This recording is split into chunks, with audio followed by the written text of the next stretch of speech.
¿Cómo están? Buenos días. Por favor, vamos a guardar un par de minutos hasta que el resto ingrese a la, a la reunión.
Por favor, los que ya han ingresado, no olviden escribir su nombre en el chat de la aplicación para que registre su asistencia.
Bien, vamos a comenzar, por favor.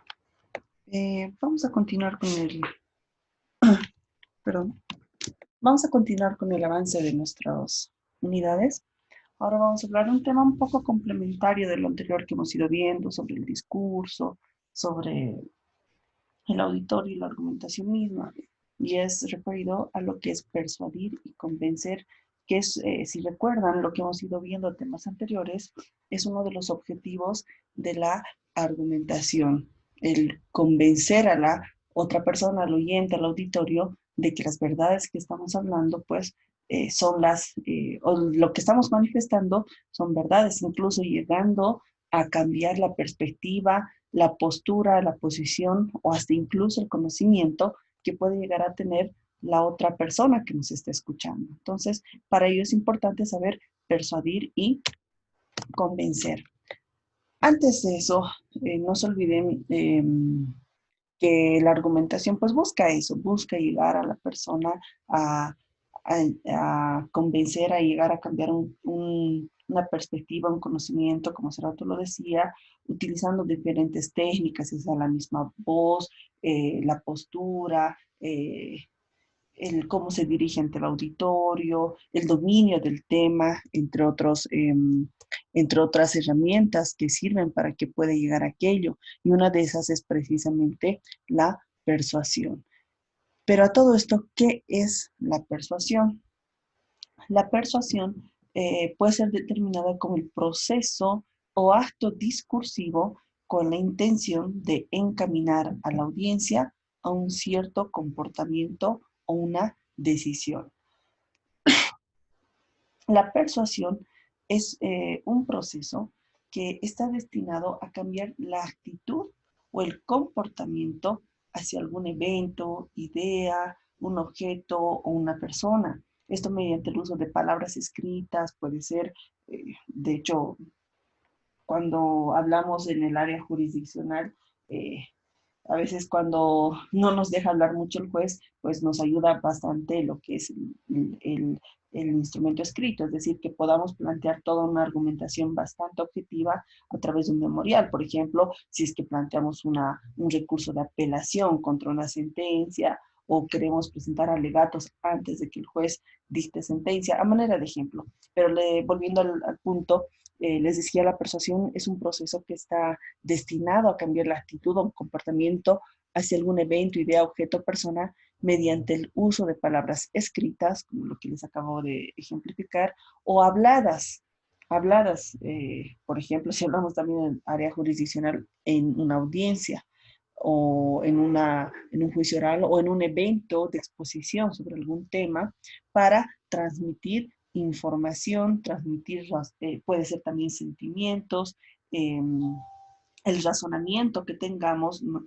O una combinación de todos estos anteriores. La idea es encaminar a una audiencia a un cierto comportamiento o una decisión, utilizando todos estos elementos que les acabo de mencionar. ¿Cuáles son las características que tiene la argumentación? Perdón, la persuasión. ¿Qué características pueden presentar? Mm, varias, pero vamos a delimitarlas en tres, características para, no un para ir un poquito aterrizando sobre el punto que queremos llegar.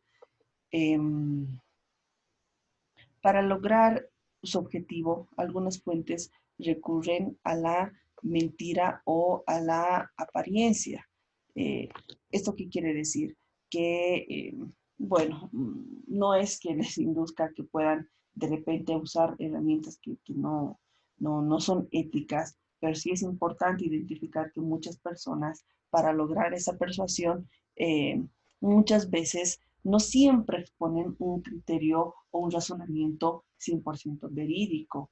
Generalmente cuando hablamos, por ejemplo, de persuasiones de índole, no sé, político, puede ser ahora que estamos en un proceso electoral bastante particular, o cuando se trate de temas comerciales, por ejemplo, para vender algún producto, algún servicio, nosotros sabemos que no siempre tienen un dominio de verdad frente a lo que se nos está exponiendo.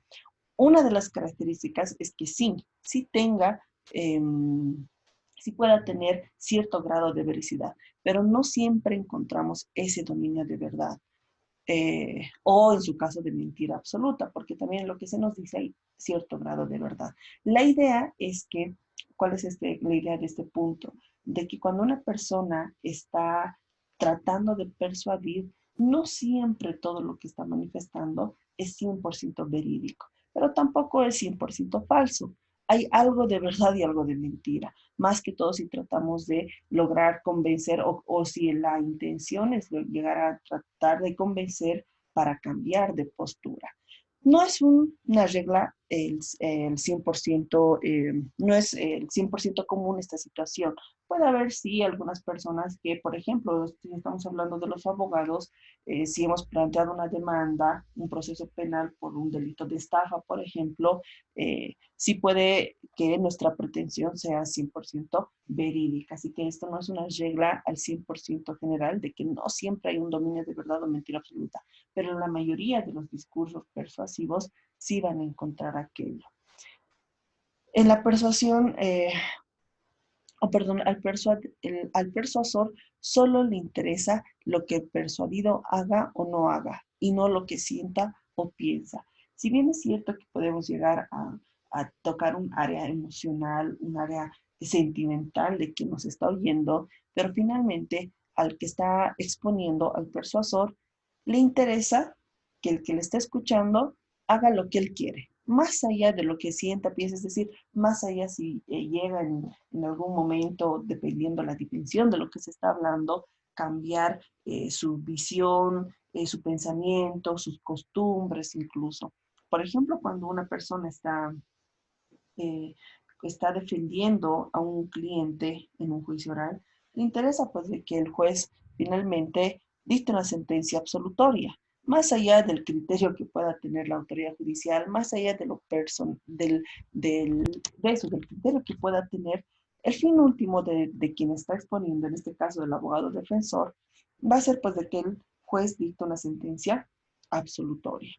O o en otras áreas también, si estamos exponiendo, si son asesores legales, si están exponiendo ante, no sé, ante la empresa, ante la entidad, sobre las características legales, sobre los riesgos que pueda tener una entidad en caso de que realice ciertas actividades, si puede llegar a tener estos conflictos de competencias, muchos ejemplos podríamos decir. Lo que nos interesa es, por ejemplo, que no necesariamente nos va a interesar que cambien ese razonamiento que tengan, sino decir, estos señores, si es que van a hacerlo de esta manera, pues se van a ganar un lío, un tremendo lío en tribunales con esta otra entidad. Lo que le va a interesar al persuasor es de que no hagan algo que pueda perjudicarle a la empresa, o en este caso al asesor legal, que pueda perjudicarlo legalmente, porque al final hay responsabilidad sobre el mismo asesor, de que no les habría advertido sobre riesgos legales.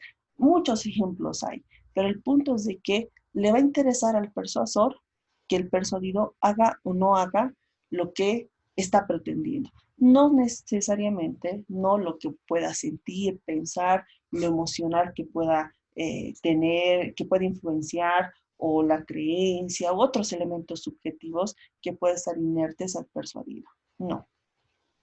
También es una forma de control social.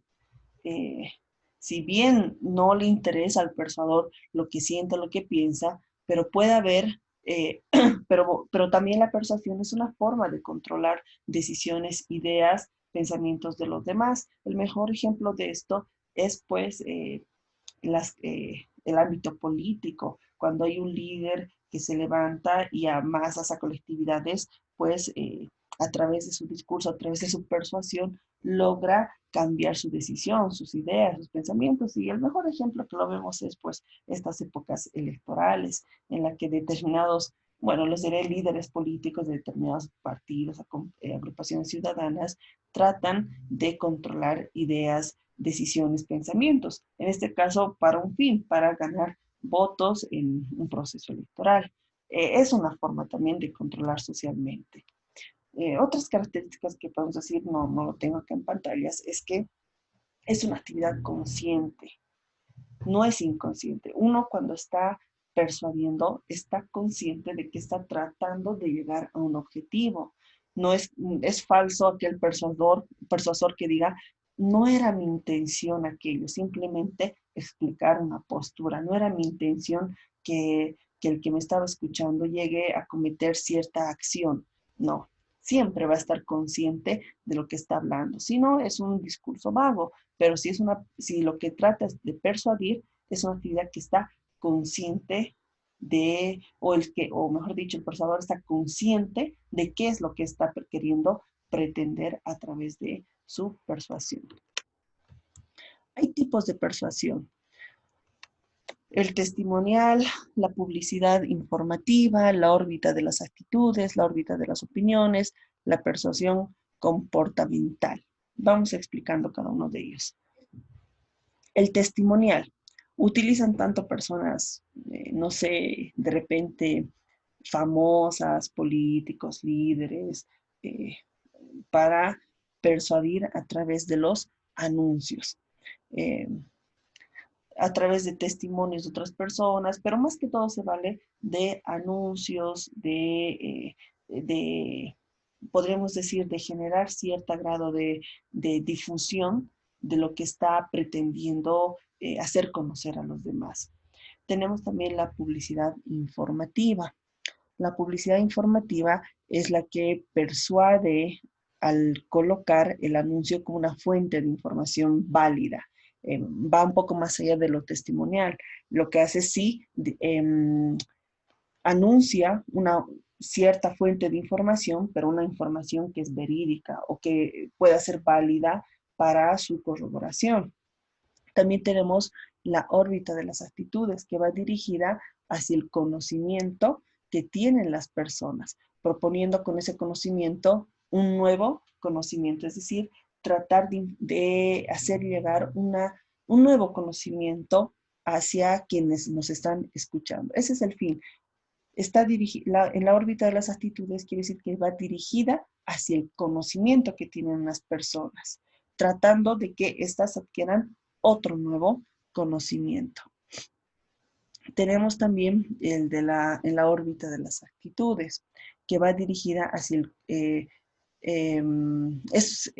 perdón, en la órbita de las opiniones. Se persuade a las personas pensar o realizar una determinada actitud.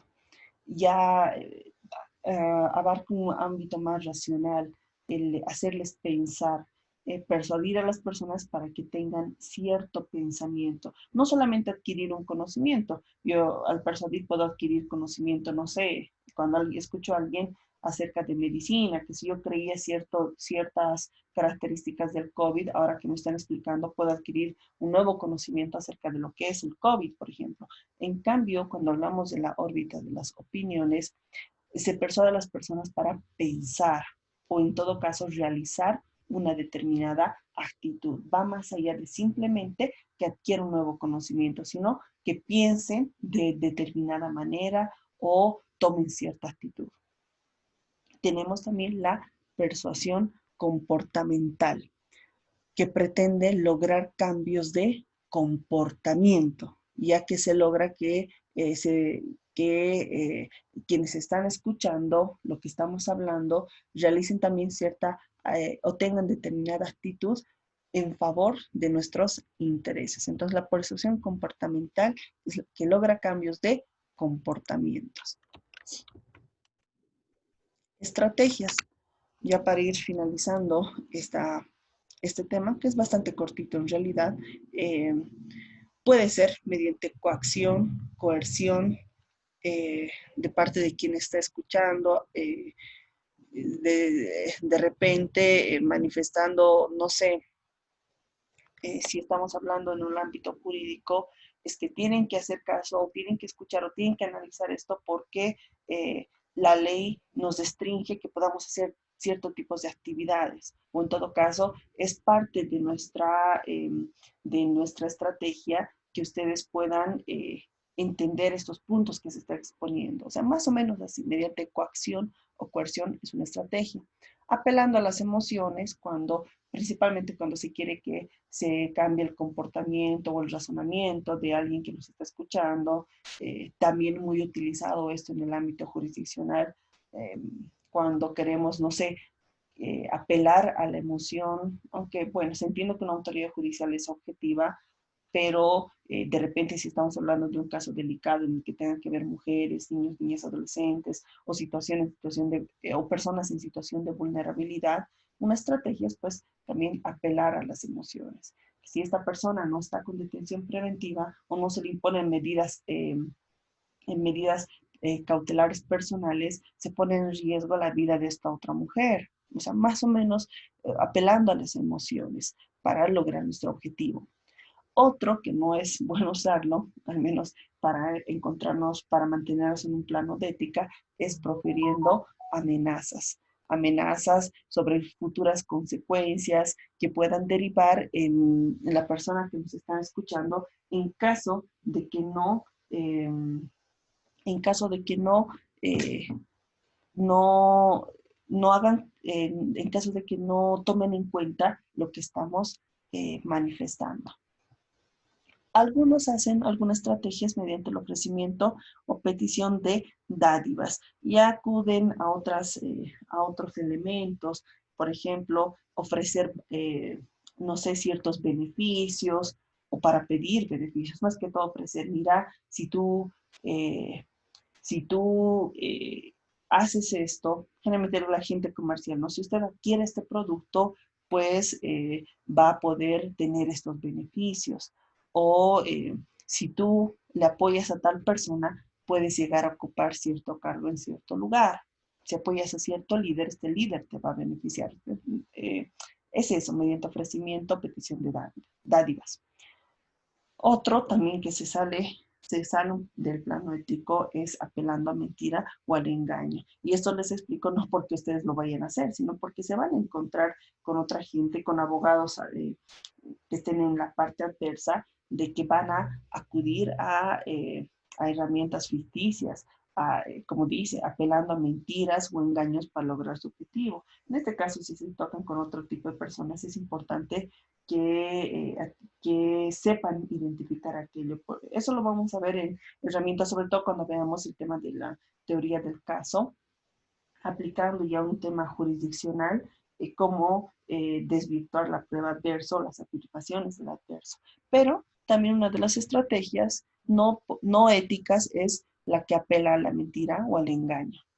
Otro también es apelando a la identificación con el grupo. Generalmente aquellas personas que quieren persuadir, que quieren ser líderes, que quieren tener cierto grado de liderazgo frente al otro, lo que hacen es identificarse con el grupo. Por ejemplo, yo también he sido estudiante como ustedes, o yo también he pertenecido a una familia humilde como ustedes. O sea, trata de identificarse. Yo también he sido esto, yo también he sufrido el otro, yo también, o sea, se identifican con un elemento común que puede tener el grupo.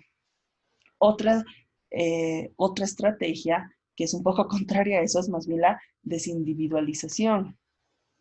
Eh, no sé, un discurso en el que diga, bueno, no es que sea contrario, sino algo que tenga relación también con lo anterior, desindividualización, es decir, yo no actúo por mi propia parte, sino más bien procuro llegar al mayor beneficio de todo, pretendo el beneficio común de todos nosotros, o sea, mediante una desindividualización en la que pone a conocimiento de quienes lo están escuchando que no es un interés personal lo que le está motivando para exponerle cierta posición o cierto criterio, cierto pensamiento, sino decir no es por interés personal, sino más bien tratando de apartarse de un plano netamente individual.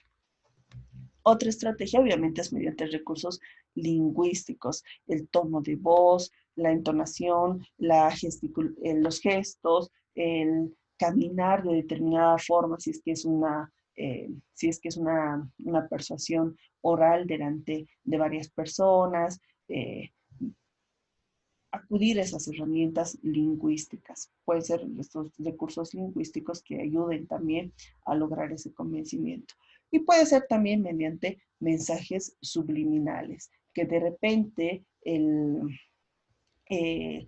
medio del discurso, en medio de esta tarea de persuasión, de forma muy sutil, se vayan explicando, se vayan mandando mensajes sobre las consecuencias o no, que podría o no tener en caso de que quienes nos están escuchando pues no vayan a hacer caso de lo que se les está diciendo o no actúen de la manera que el que está persuadiendo pretende. Entonces puede ser también a través de mensajes subliminales, mensajes muy sutiles en medio de este discurso que se está planteando.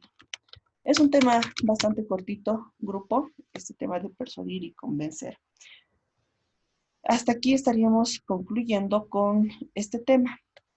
Voy a hacer por favor aquí una pausa y en realidad lo que estoy queriendo para el próximo tema en realidad que vayamos a exponerlo, quiero compartirles dos videos del profesor Miguel Carbonell ya adentrándonos un poco más a lo que es la argumentación jurídica.